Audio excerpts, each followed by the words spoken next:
This is an exclusive excerpt from the Stuph File Program with Peter Anthony Holder. James Clarke and Daniel Shepherd are the directors of the film Sunray, Fallen Soldier. It's an action thriller that is very unique. It deals with the military, and it's written, directed, produced, edited, and acted by former Royal Marines. James and Daniel join us via Zoom from the UK. Hi, guys. Hi, Peter. Thanks for having us. Thanks for being on the program with us. So, which came first, chicken or the egg? And by that I mean, did you guys decide to do a film called Fallen Soldier and you wanted to get military people involved? Or did you want to get military people involved and then came up with the story? Yeah, so Dan speaking here. Yeah, great question. The Fallen Soldier moniker didn't actually come until quite near the end. So we did start off with the idea of bringing veterans into a film. We wanted to create something that had a sense of authenticity to it. So we set out to find veterans that also were actors.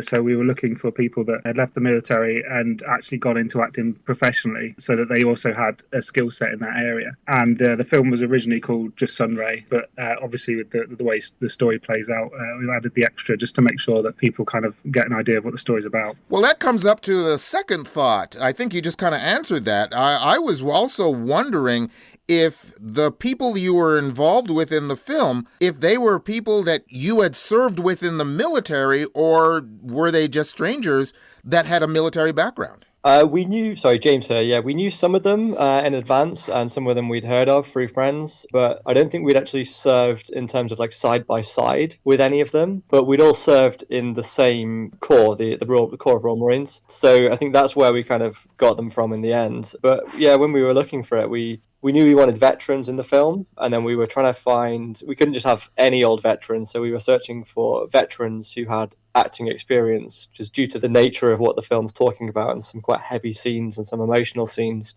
We needed to make sure that the actors could deliver those lines well on screen, and that's where we found the Echo team that we've got now, and I think they did an incredible job. What is the story about? The story is, at its most basic level, it's about a man who leaves the military, is finding his way on Civvy Street as a civilian, and he's struggling to sort of reconcile with that and find his place.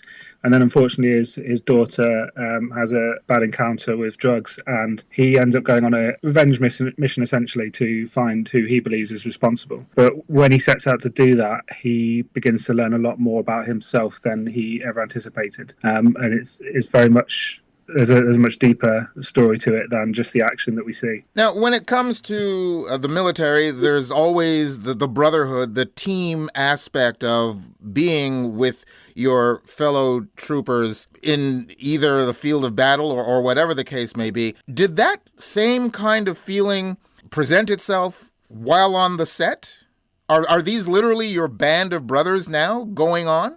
James here. Yeah, absolutely. And we heard that feedback from a lot of people on set.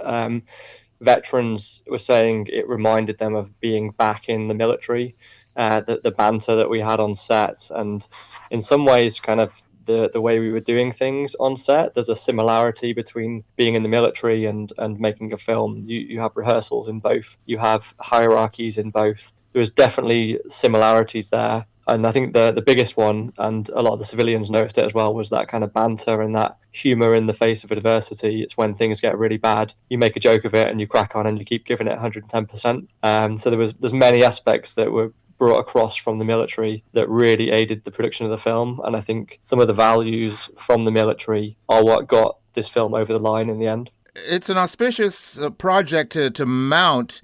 And I'm sure you had some concerns even when you were mounting it. But now that you have done it, is this a way that you want to go in the future? Would you like to work with more of your brethren from the military? Yeah, we definitely would.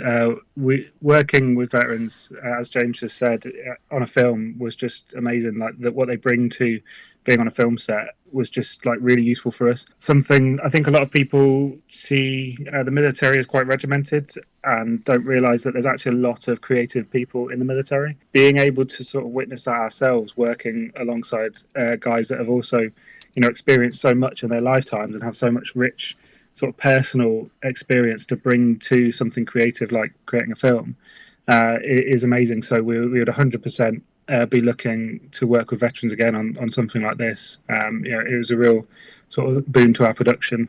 And I think it really helped us be able to punch above our weight in terms of budget because through the pure work ethic of the people that were involved. Well, you just mentioned, I guess, a myth that some people have about the military and that it's just overly regimented.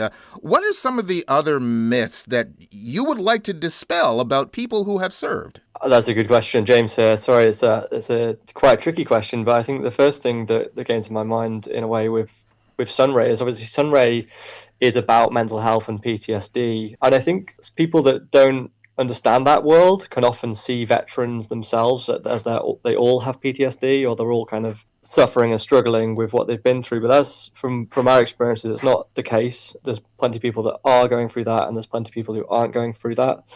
I think that leads to, one thing that a lot of people will be able to take away from Sunray is that because it's about mental health, I think that's something that everyone can relate to, whether you've been in combat or not. But yeah, in terms of dispelling myths, I think a good myth to dispel is that not all veterans have PTSD and not all veterans are kind of struggling in that way. But in fact, many are incredibly talented, incredibly creative people who are an absolute asset to any business or any team. Since you guys wrote the story and you talk about mental illness, is it a situation in either writing or directing or acting through the film that this was very cathartic for you guys and your cast and crew in general?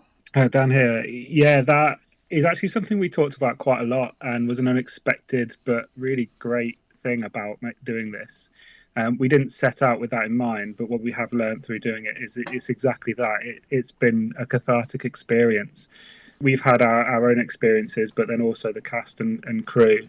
Between them, we've got a wealth of experience through like military hardships, but also, things in life. And being able to put something down on paper for us as writers was really quite, like you say, cathartic. It enables you to be able to put things that are in your head down on paper. But also something that was just amazing for us is having people on set come to us and say, do you know what, this has been like being back in the military again, and having that sense of brotherhood and sort of companionship on set.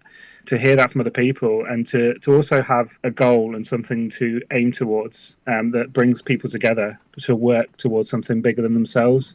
Like there's a focus in that. I'm a big believer in therapy through creativity and being able to focus your energy when you are struggling into something productive and creative.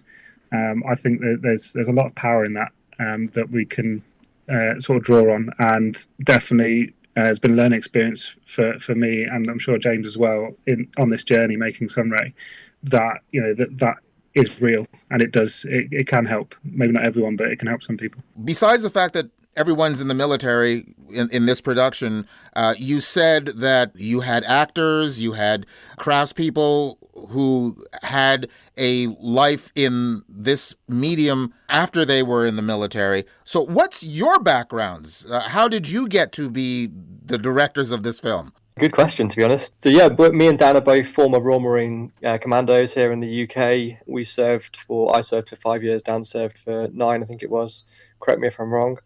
But we are both from a very creative background. We're both keen photographers, keen filmmakers. And it kind of came about during lockdown in 2020, when we finally kind of had the time. We'd always wanted to do something bigger, something like a big production. And there's not many opportunities in your life when you get the time to sit down and really kind of write and plan that kind of thing. So during lockdown 2020, we just took that opportunity and ran with it. We started writing and we launched a crowdfunding campaign. It was incredibly popular and we got loads of support from 860 backers from all around the world that really kind of let us know that people wanted to hear this story and that people wanted to see this film. So that's how it all began. The film is called Sunray, Fallen Soldier. When will it come out? How can we watch it? And give us some props to some of the cast members who are the stars of this film. Yeah, so the film will be released on the 24th of January in the UK and the US. It will also be released in a few other territories around the world at about the same time. In terms of watching it, it is due to have a select theatre run, so there will be a small number of cinemas, but we don't know exactly where yet. And then it will also be available on digital video on demand. We know on Apple TV and on Amazon. There will also be, we've been told, all major digital streaming platforms that you'll be able to have video on demand. You'll be able to watch it. So yeah, definitely keep an eye out for it. But you can also follow our social media and website to keep on track of. We're updating everyone as soon as we know exactly where it's going to be available to watch. In terms of cast, Tip Cullen is former Royal Marine of, I don't even know how many years, a lot of years. To put it in perspective, I was in training with his son, so a very experienced guy. He left the military, became a reservist and pursued acting as a career, and he's been doing it ever since. He's gone on to do a lot of theatre shows and a few roles in films. We also have Tom Lee, who has, again, former Royal Marine, served in Afghanistan. He left and trained to become an actor. He does a lot of motion capture stuff as well, great physicality in his roles, and has got some pretty good things in the pipeline. We also have Stephen Blades. He's also got some big stuff in the pipeline. He's a really, really big, bulky lad, really strong guy, and he's incredibly talented from the north of England. And then finally we have Luke Solomon, who was he's actually former Royal Marine, but he wasn't an actor, so he's he's a very charismatic guy, and we cast him on his his charisma alone. So he's done an incredible job for someone who's had no formal acting training, and he sort of carries the comic relief throughout the film. Well, congratulations on the making of the film. Again, it's called Sunray, Fallen Soldier. James and Daniel, thank you very, very much for taking the time to be on the program with us. Thank you, Peter. Thanks for having us. James Clarke and Daniel Shepherd, the directors of Sunray, Fallen Soldier. You can go to our website at thestuffile.com to the page for this show, which is show number 0803, and you'll find the links to their site. You've just heard an exclusive excerpt from the Stuph File Program with Peter Anthony Holder. To hear any or all of the full hour-long shows, visit thestuffile.com. Stuph is spelled S-T-U-P-H. That's thestuffile.com. A presentation of Flying Fish Communications.